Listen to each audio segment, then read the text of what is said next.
Penjabat Wali Kota Ambon pimpin apel gelar pasukan Operasi Ketupat Salawaku 2023.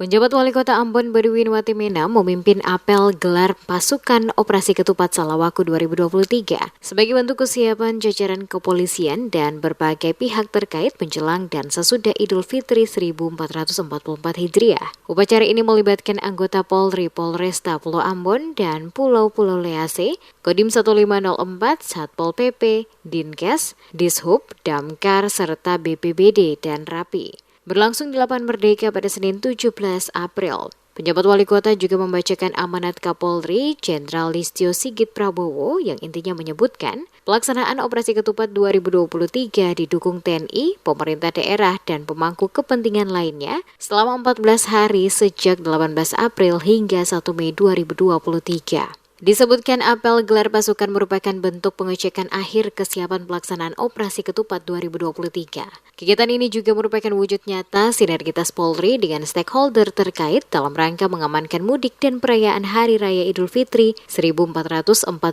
Hijriah. Ia mengungkapkan kerja keras bersama pada pengamanan mudik Lebaran tahun lalu mendapatkan apresiasi dari masyarakat. Berdasarkan survei indikator periode 5 hingga 10 Mei 2022, terdapat 73,8% masyarakat merasa puas atas kinerja pemerintah dalam penyelenggaraan dan penanganan arus mudik tahun 2022.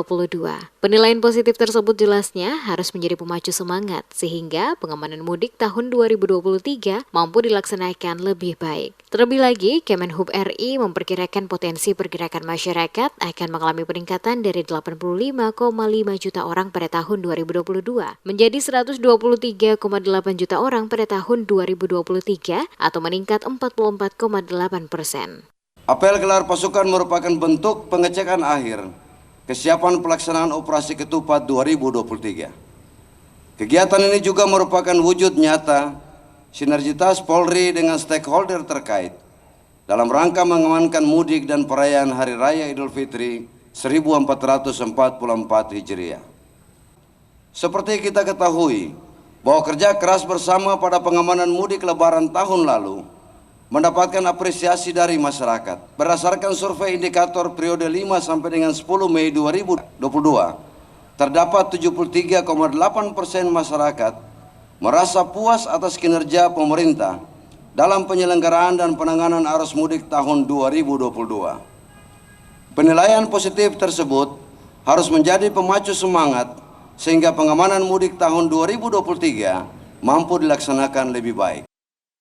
Diketahui dalam rangka pengamanan Idul Fitri 1444 Hijriah tahun 2023, Polda Maluku menerjunkan sebanyak 4.923 personil gabungan yang terdiri dari 3.889 personil Polri, 589 personil TNI, dan 445 personil instansi terkait. Ribuan personil gabungan tersebut akan bertugas di 48 pos pengamanan, 22 pos pelayanan, dan 10 pos terpadu.